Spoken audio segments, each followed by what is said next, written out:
And guys, unajua even Rigathi Gachagwa's close allies walikuwa wamejaribu kushambulia pale nyuma, kushambulia Fred Matiang'I kwamba why is it that hawezi piga William Samoei Arap Ruto. Yeye anaona tu he wants to vie presidential seat, but hataki kukosoa maovu ya Rais William Ruto. Unaona watu wangu, na baada ya Raila Odinga kuaga dunia, Fred Matiang'I ameingia kwa Spice FM, and I want you to listen because mimi nimekuja nikachukua ile part ambayo pia inachomea zaidi, inachomea Rais William Ruto. Nikaamua nikuje nikuwekee, but I'm sure me like video, na anasema thanks for your great support, nyinyi ni watu wa nguvu zaidi. Sikiza mambo. And let's walk down the law. So where is a place for authoritarianism? Where is a place for dictatorship? It's basically insisting we're the ones who have written the law. What does the law say? And even when I raised questions about academic qualifications, some people's academic papers, I used to say, I believe that you can be a very good leader without a PhD. You don't have to have a PhD to be a fantastic good leader.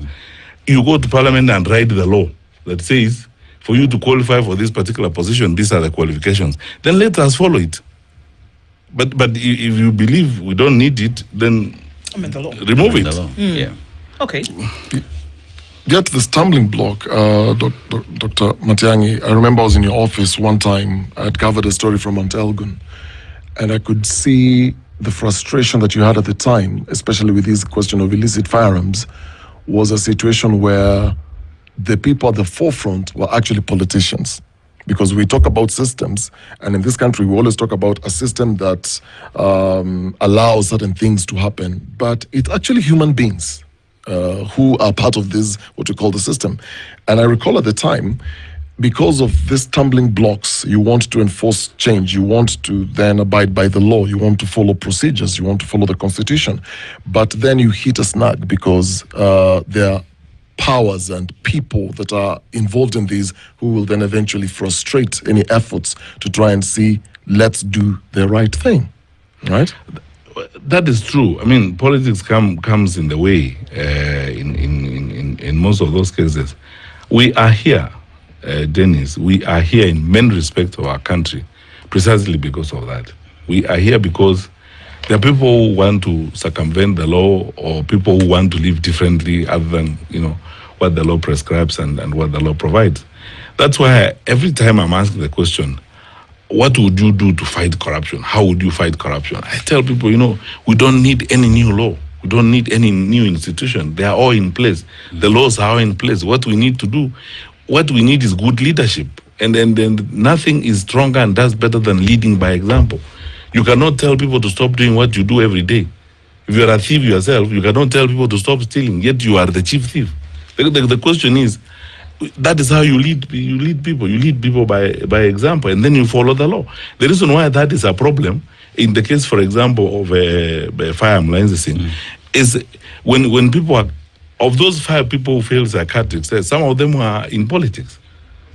And this is a case where we all agree that the National Security Council, even President Kenyatta himself said he would subject himself to that, and any member of his family who had a firearm would subject themselves to that, and that is what happened.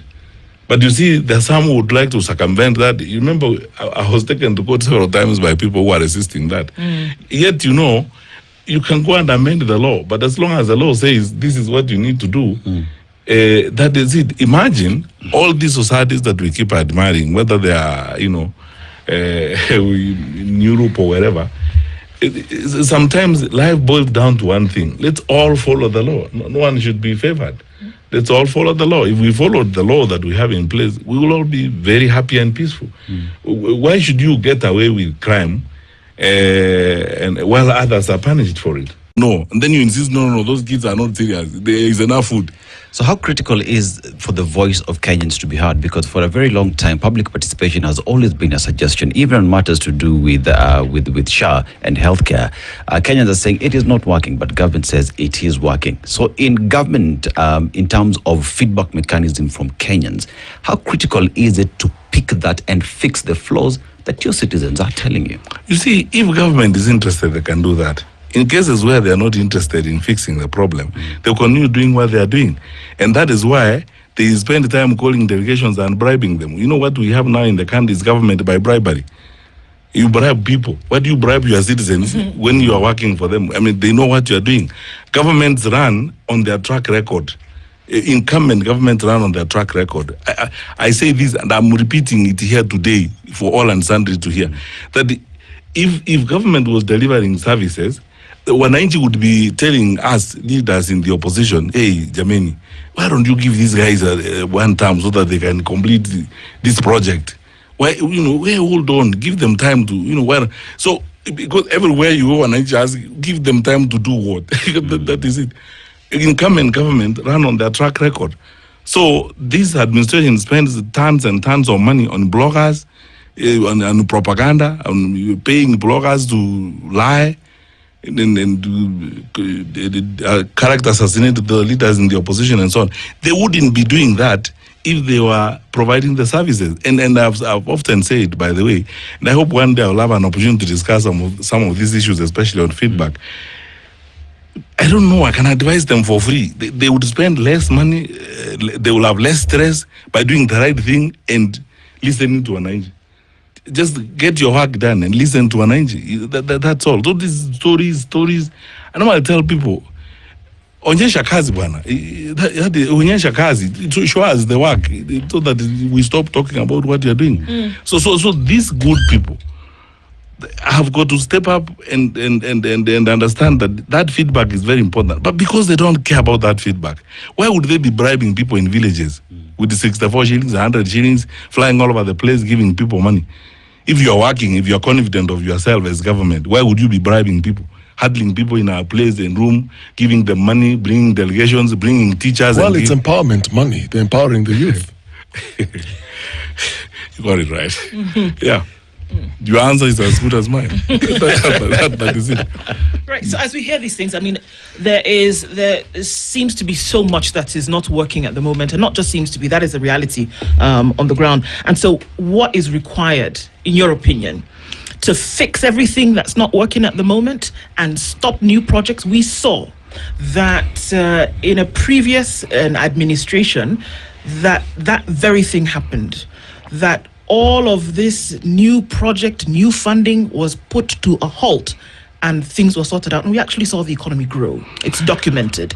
Do you think that's the way to go, and how would you go about it? I am lucky or fortunate to have been, through Executive Order number 1 of 2019, I became the chair of the coordination of cabinet affairs, especially projects and our investment in the country, which gave me a very unique and unparalleled opportunity to every week sit with all my cabinet colleagues to look at the government's investment and government's projects across what was doing well, what was not doing well, and so on.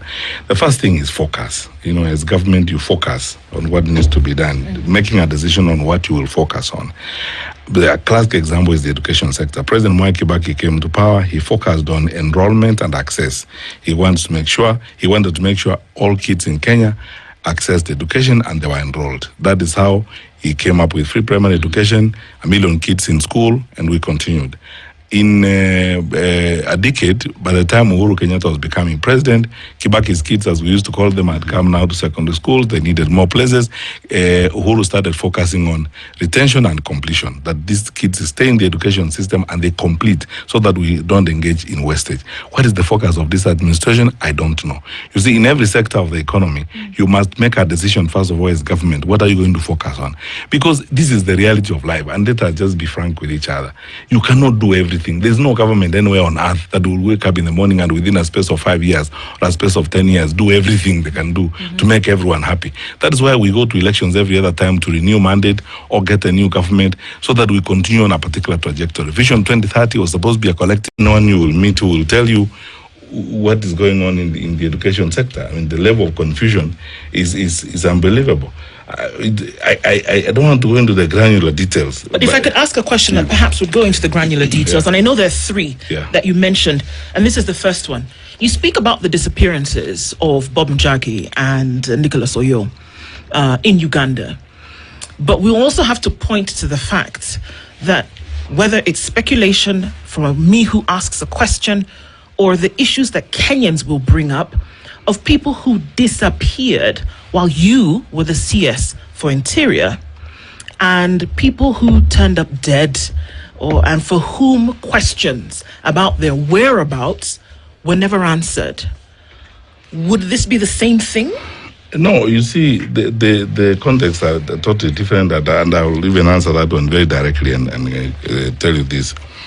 In every security situation anywhere on earth, even in the United States of America, in the UK and so on, security incident will happen. Somebody will be murdered by either a police officer or by a criminal, or something will go wrong somewhere. Where the line is drawn is where investigations are done. And as I said, every time when I was in the Ministry of Interior, we got the directions investigations point us. Mm-hmm. And if the direction that the investigations point us is to Dennis Okari, regardless of his status in society, we go there. And we ensure that he faces the law.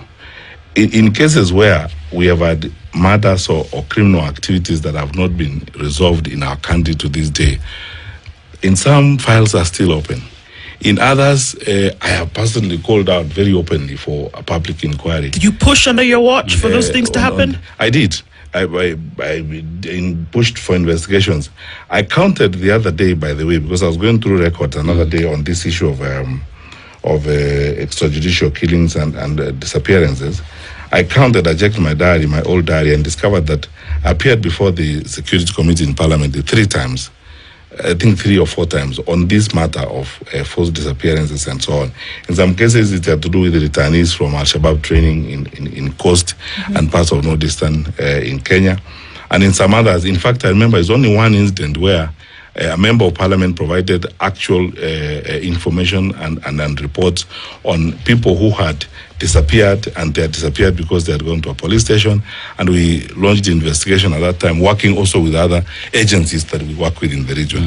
Where there is doubt and where there is information that is not available on how people have disappeared or people's lives have been lost, it is the responsibility of government to conclude the investigations, to pursue as detailed investigations as possible, and I would say it again, go the direction the investigations will point us to.